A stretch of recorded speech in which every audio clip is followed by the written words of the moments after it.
nervous. Okay.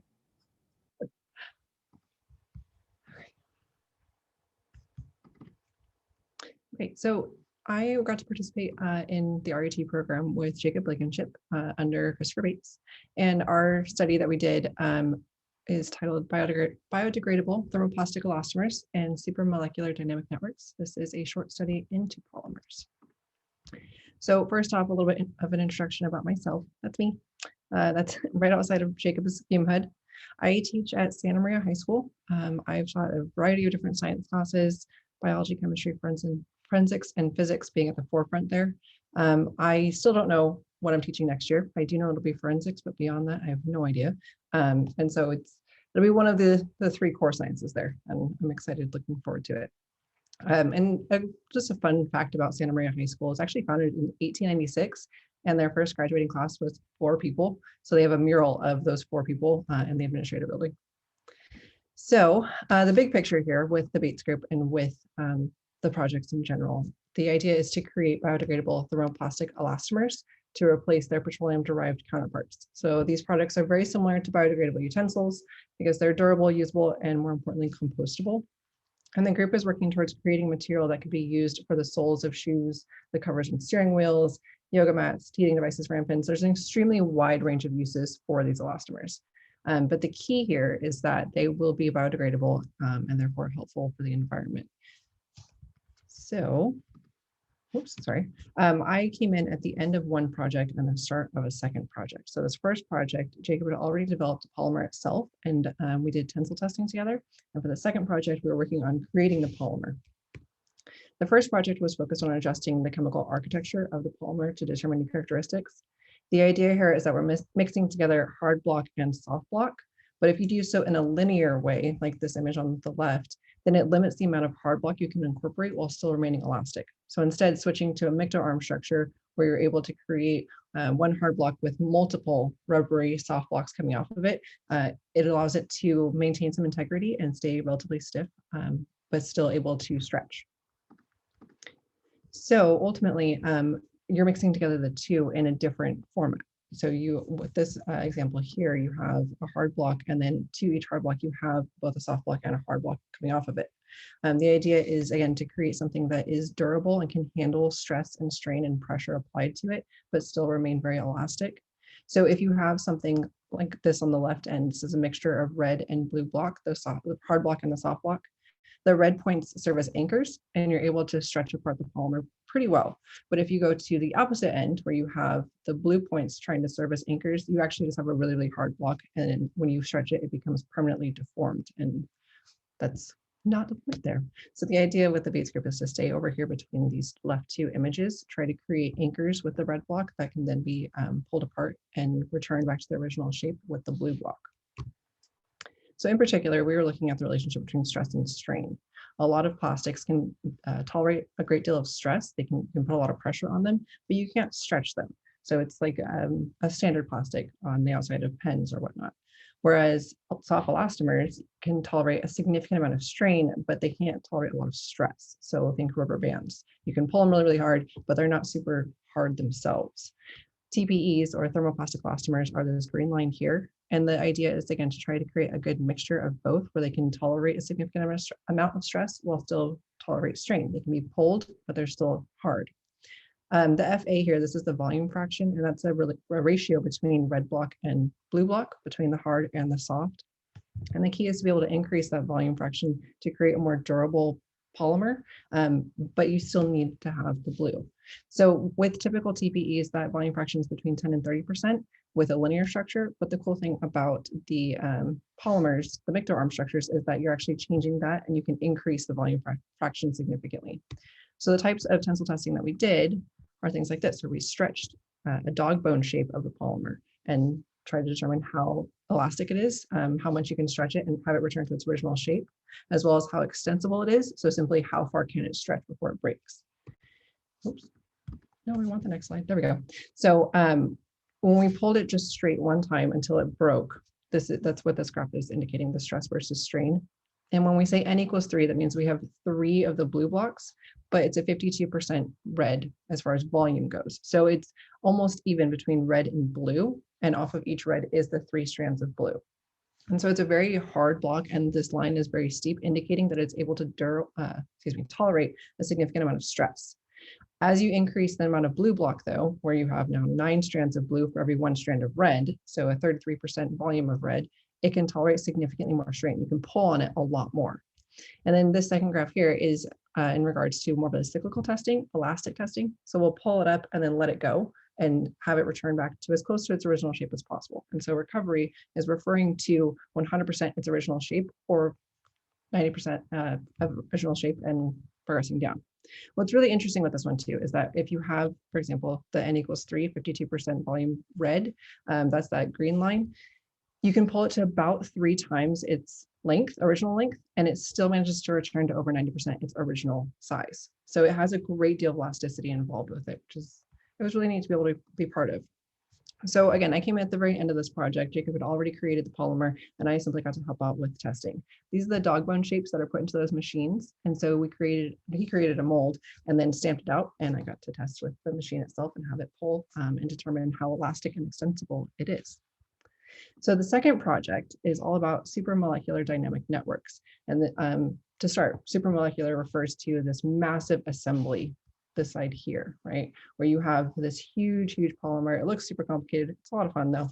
And then dynamic is the constant changing interactions. If you change the temperature, you can get individual pieces back and forth. And so these endpoints here, these black endpoints are hydrogen bonds. So it's you create one molecule and then have those molecules interact with each other to create the supramolecular shape. The result with this, there will be self-assembly as a result of the hydrogen bonds, and ideally it should be able to change back and forth and create something entirely new. Again, this is the very, very start of a brand new project though. So you have this huge chemical, and what I was really excited to be able to label everything, because after a while I was able to pick up on what I was looking at. With this, you have the norbornene here, which is the backbone, and you have a macroterminator, which is a different type of backbone for the red block. This is the hard block here, and then we have the soft block. And this N indicates more than one soft block. So for example, this one has N equals 3. So you would have 3 different soft blocks coming off of this one hard block. And they each have a different endpoint. So the NAPI is the black dots here, whereas the UPY is the black dot here. So what we discussed is that there were about 8 different syntheses that we did in order to be able to create this polymer. So we started with creating the blue strands, the soft block, and then we had to create the endings for the blue strands and then connect them to each other, which we then realized that's not going to work. We need a new endpoint, and then create a backbone of the blue strands, and then create the red strand, and then create a backbone of the red strands, and then the endpoint to go on. That it was a lot. There was a lot involved here, and it was really interesting to see that, yes, you have one product at the end of it, but there are so many steps to get to that endpoint. So some of the steps took place in the fume hood. So for example, this is synthesis number 2 to create the UPY-isocyanate. We worked in the fume hood. It was my first time ever working with a Schlenk line, which is a line in the back of the fume hood that has nitrogen gas flowing through it at all times, because each of these chemicals are water sensitive and air sensitive. So they're under constant pressure with nitrogen gas to ensure that they don't react with the water oxygen in the air, because it'll disrupt the different bonds that we want. So we also had to keep everything oven dried. Any trace amounts of water can completely disrupt the reaction. And Jacob showed me, if we take just a regular round bottom flask off of the drying rack with a torch, you can see all the water vapor that comes off versus taking a round bottom flask out of the oven.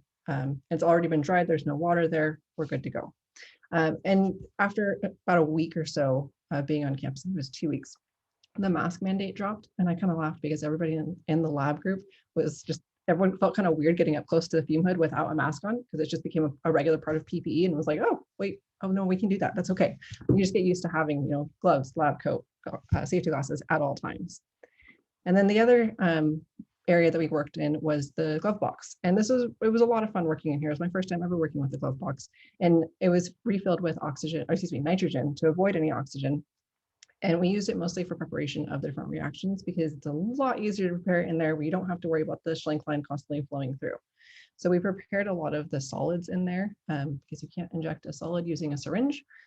And what I learned first and foremost is that it has to be evacuated and refilled at least 4 times to ensure there's 0 oxygen, because I was terrified that I was going to be the person that let in just a little bit of oxygen there and we have to just evacuate the entire thing. Didn't have to do that, thank God.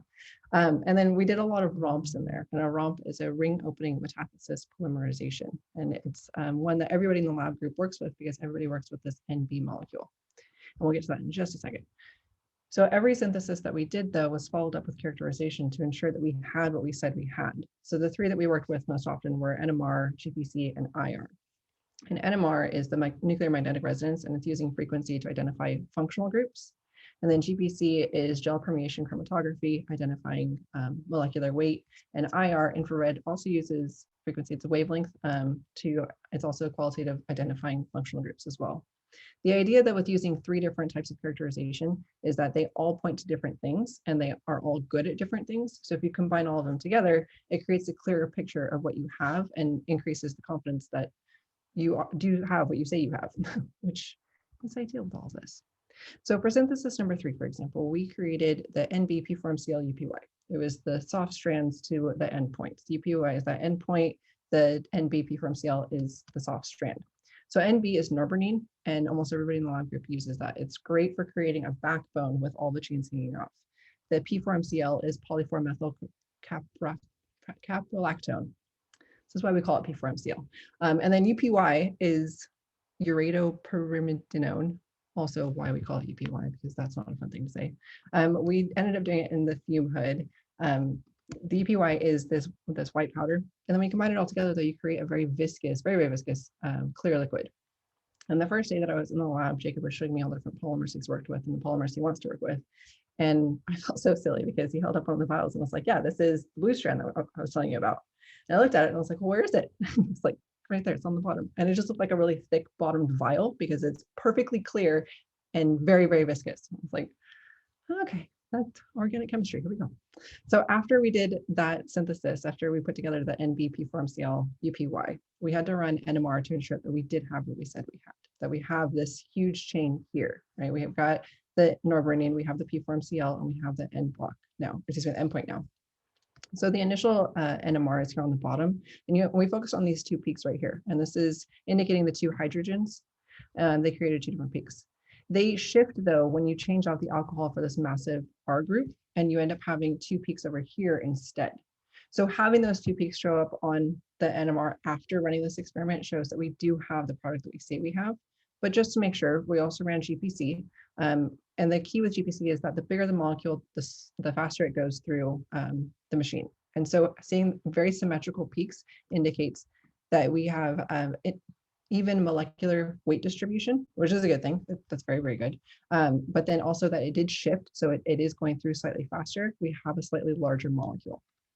Then we also ran IR, and I was really excited about this one because I could see it. I understood what we were looking at. The orange is the original scan, and then the blue is the final scan. And this peak here is isocyanate, which was on this black group right here, and it isn't anymore. And so it's great to be able to see that it did disappear. So combining all three different forms of data does indicate that we have what we say we have. Running more than one characterization allows us to say with confidence, we created the blue chain that we wanted. Another experiment that we ran was recrystallization of lactide. It's LA, that's here. And then we created a polylactide as well. And so it was just a matter of making sure that we had lactide because it likes to turn into lactic acid and basically just breaks open this ring, and then we can't do as much with it. So we ran an NMR, and this is going to be our initial NMR. And then we also ran a GPC to be able to use as our initial. So when we created the ROMP, when we did the ring opening with the norbornene here to be able to create a backbone chain of the red groups, and I got to do this one. I was really excited. I got to work in the glove box. This is when we really spent a long time talking about G3. It's a catalyst that is inversely proportional to the number of chains that you put on this backbone. So having 10 red chains, that was a very specific chosen amount. And we did that based off of how much GPC we used. So what I thought was really interesting too is that Jacob explained that the Bates group dubbed the term for this for mycto-arm synthesis mu star. And so using this particular catalyst allows them to control very easily how many chains they have off of that backbone. So with the ROMP, we then compared NMR. This bottom one is our initial, and the top is our final. And it's a zoom in image of the original NMR that I showed a couple slides ago. The key was looking at 6.3 because that 6.3 is a double bond here on norbornene. And so having it break open indicates it's gone. And I was excited because this is the one image that I knew what I was looking for. I knew which one to see any NMRs after ROMP. So I was like, I know what I'm looking for. I got this. We're good. And so seeing that peak has disappeared entirely on the second NMR up top indicates we did create a really pretty backbone. And we also ran GPC to ensure that we have a much larger molecule now. We have a macromonomer. And so we have the slight shift in the peaks indicating that it is bigger. It went through GPC much faster. The slight lump here, because it's directly off of this peak, indicates that it's about 90 to 95% completion. There are some polylactides, though, that have different functional end groups. So this project, I unfortunately have to leave in the midst of it. But there are about a dozen more steps of this project. Jacob's going to put together the hard block using a different macro terminator, and then linking the polylactide and the end group of UPY to it. And the soft block is going to be that norbornene with the P4MCl, and then a new endpoint NAPI, and he has to combine it all together. And what I thought was really interesting with this project is it's very, very different from the first. This project, it's determining properties. The idea here is to create more of an academic or foundational perspective on it. And so it's just identifying characterization. It's trying to figure out what can this polymer actually do. This polymer has never been created before, so what can we do with it? And there's another group on campus, Glenn's group, that will run simulations for the Bates group, and then Jacob will go through and actually test out those simulations in real life and see, okay, this is what the simulation said it can do. I'm going to see if it can actually do it. And eventually, potentially years down the line, be able to apply this polymer to real world applications. So what I'm really excited about to be able to take everything that I've done this summer back to my classroom is this constant ebb and flow between gathering data and interpreting data. It's gathering those initial results and then comparing them to the final results to be able to say with absolute certainty, you did what you said you did, and here's the evidence you have for that. But then also I would love to be able to create a final product and display it to students and say, okay, use your own protocol. This is the requirements that I want to see in your final product. Do it. You get to do it your own way, the way Jacob did with the first project that I got to come in and see. Okay, the final result needed to be elastic and extensible. How are you going to do it? And create an entirely new polymer. And then something that I really, really enjoyed as well was being able to attend the Bates group meetings and seeing the feedback and the collaboration that goes on in those meetings. I'm looking for ways to be able to incorporate that into my classroom, as well as it was great to just be in the lab and interact with everybody in there. The little side conversations that go on. A couple of days ago, I got to sit and talk with Adam, one of the postdocs, for 20 minutes about which organic compounds are pretty, because most organic compounds are clear or white, and there's not a lot of difference there. And so we spent some time talking about how to do that. I spent some time talking with Pat about the fluorescent project we're working on, because that's a very pretty project. And so it was just fun to be able to chit chat with everybody and get this, like Frank was saying, you get this excitement about science again. And so I'm really excited to be able to take that back to my classroom. So that's what I've got, guys. Any questions?